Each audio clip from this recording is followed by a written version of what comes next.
Good morning students. BA first year के first paper भौतिक भूगोल फिजिकल ज्योग्राफी में हमने अभी तक अटलांटिक महासागर की धाराओं के बारे में पढ़ाया था।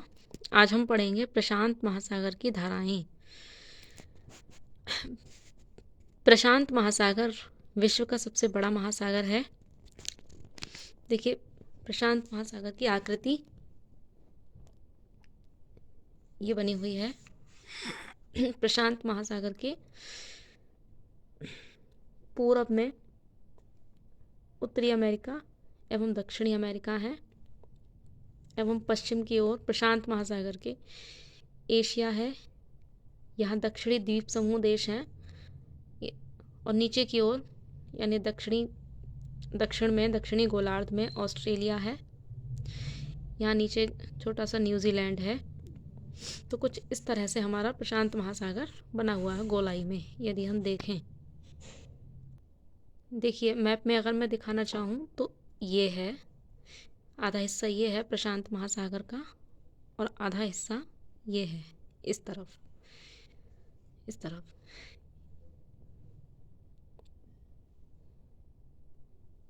देखिए, मैंने आपको बताया था पृथ्वी के मध्य भाग में बहने वाली जो धारा होती है उसे हम विषुवत रेखीय धारा कहते हैं, विषुवत रेखीय प्रवाह कहते हैं।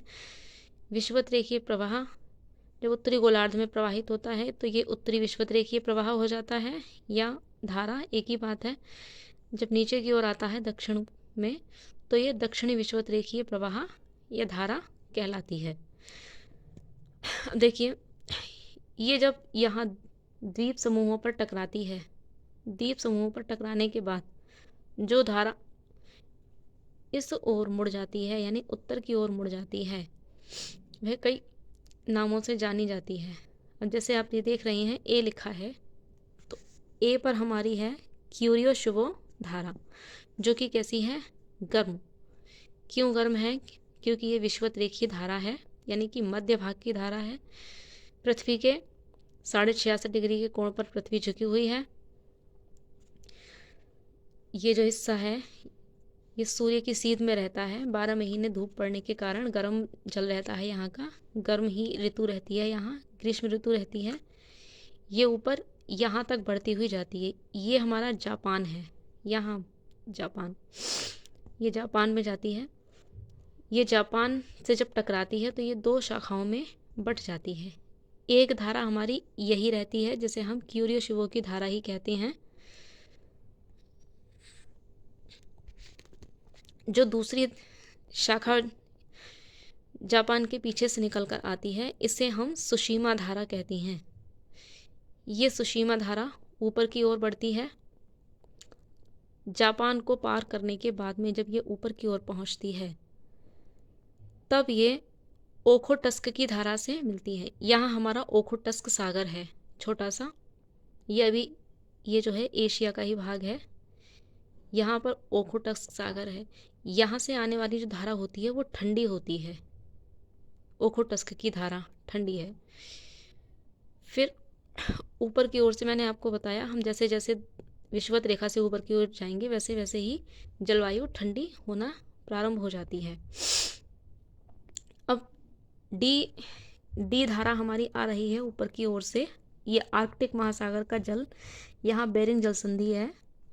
बेरिंग जल संधि यानी कि दो बड़े भूखंडों को अलग करने वाली संधि और दो जलीय भागों को यानी प्रशांत महासागर और ऊपर की ओर हमारा आर्कटिक सागर है उसको मिलाने वाली संधि बेरिंग जल संधि है।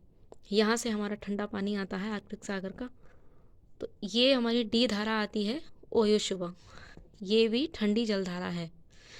अब जैसा कि मैंने आपको पिछली वीडियो में बताया था कि जहाँ भी ठंडी और गर्म जलधाराएं मिलती हैं वहाँ पर वे कोहरा उत्पन्न करती हैं। उस कोहरे में फाइटोप्लैंक्टन नामक वनस्पति होती है, सागरीय वनस्पति, जो मछलियों का प्रिय भोजन है और सबसे ज़्यादा न्यूट्रिशन इसी में होता है मछलियों के खाने हेतु।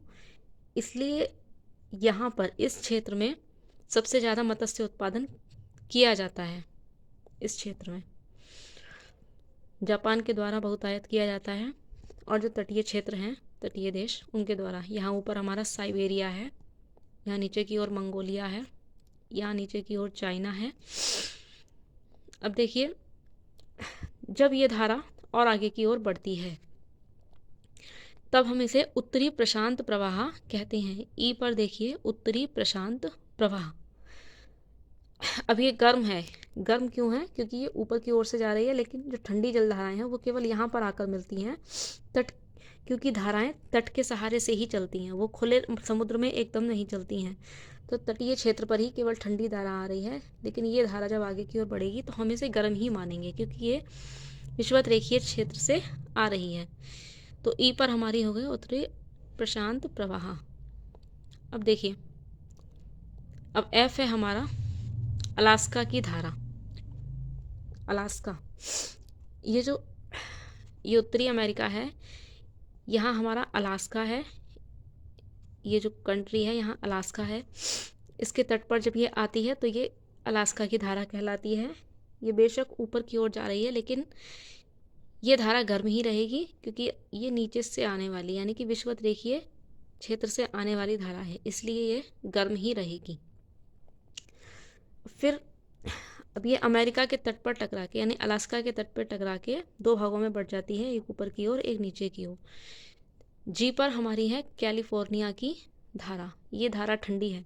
ये धारा ठंडी इसीलिए है क्योंकि यहाँ जो प्रवाह हो रहा है जल का, वो ऊपर की ओर से आने वाले जल का हो रहा है, यानी आर्कटिक महासागर से आने वाले जल का हो रहा है।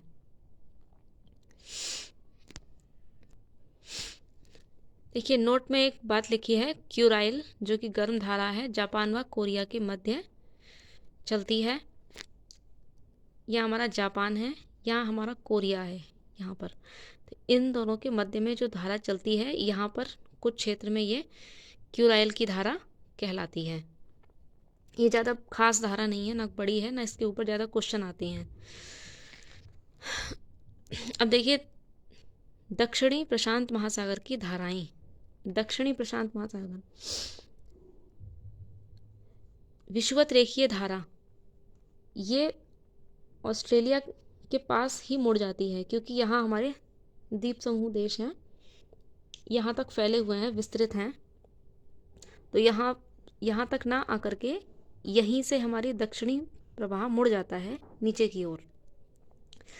जब ये नीचे की ओर मुड़ जाता है तो ये यहाँ पर पूर्वी ऑस्ट्रेलियाई धारा कहलाती है, यानी कि ऑस्ट्रेलिया के तट पर बहने वाली धारा, पूर्वी ऑस्ट्रेलियाई धारा। ये गर्म है क्योंकि विषुवत रेखीय क्षेत्र से आ रही है। जब ये आगे की ओर बढ़ती है तब ये अमेरिकी तट से, दक्षिणी अमेरिकी तट से टकराती है।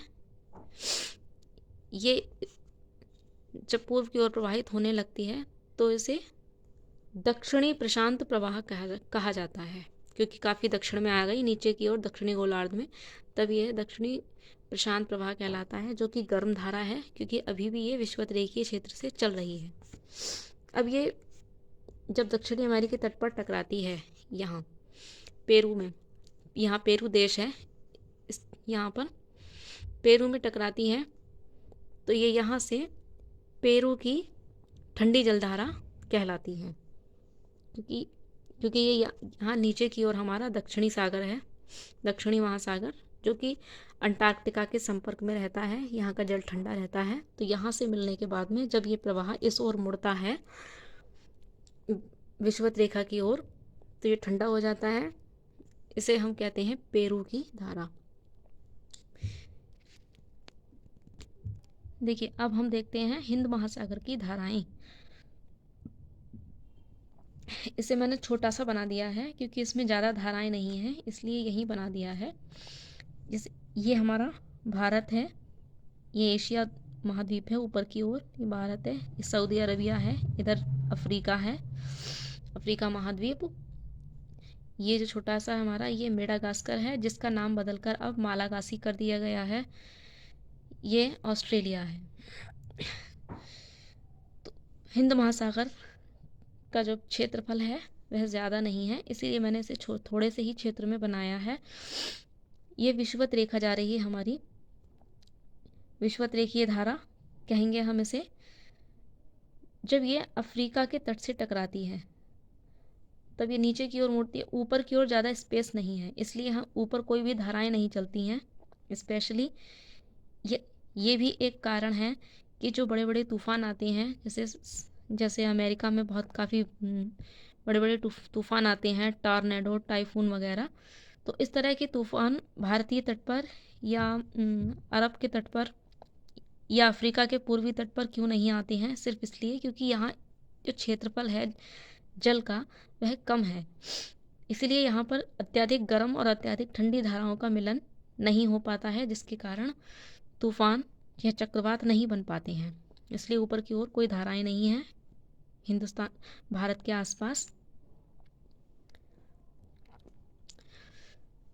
अभी देखिए, जब ये धारा नीचे की ओर मुड़ती है तो ये मालागासी से टकराने के बाद में दो भागों में बट जाती है। दो भागों में बटने के बाद में मालागासी से पूर्व की ओर जो धारा चलती है, इसे हम मेडागास्कर की धारा कहते हैं। इसका पुराना नाम मेडागास्कर है, इसीलिए धारा का नाम भी मेडागास्कर है। वर्तमान में इसका नाम मालागासी कर दिया गया है इस द्वीप का। और जो पश्चिम से होकर बहती है, जो धारा मेडागास्कर के पश्चिम से होकर बहती है, उसे हम मोजाम्बिक की धारा कहते हैं। जब ये दोनों धाराएं आगे आने के बाद में फिर एक दूसरे से मिल जाती हैं और अफ्रीका के तट पर चलने लगती हैं, तब इसे हम अगुलहास की धारा कहते हैं। अगुलहास की धारा। जब ये धारा अंटार्कटिका के ठंडे जल से मिलकर और उससे टकराकर अपना प्रवाह पूर्व की ओर फिर से कर लेती है, तब यह दक्षिणी हिंद प्रवाह कहलाती है। क्योंकि ये जो है, ये हमारा हिंद महासागर है, दक्षिणी हिंद प्रवाह। जब ये धारा आगे की ओर बढ़कर ऑस्ट्रेलिया के पश्चिमी तट पर पहुंचती है, ऑस्ट्रेलिया के पश्चिमी तट पर पहुंचकर इसे पश्चिमी ऑस्ट्रेलियाई धारा कहा जाता है। ये ठंडी है क्योंकि ये दक्षिणी महासागर जो अंटार्कटिका के पास है उसके जल से मिलने के बाद में ठंडी हो जाती है, इसलिए यह ठंडी जलधारा है। तो ये हमारी धाराएं हो गई महासागरीय धाराओं का चैप्टर आपका यहीं समाप्त होता है। अगले वीडियो में हम ज्वार एवं भाटा के बारे में पढ़ाएंगे, जो कि महासागरीय गतियां हैं, महासागरीय क्रियाएं हैं, उनके बारे में।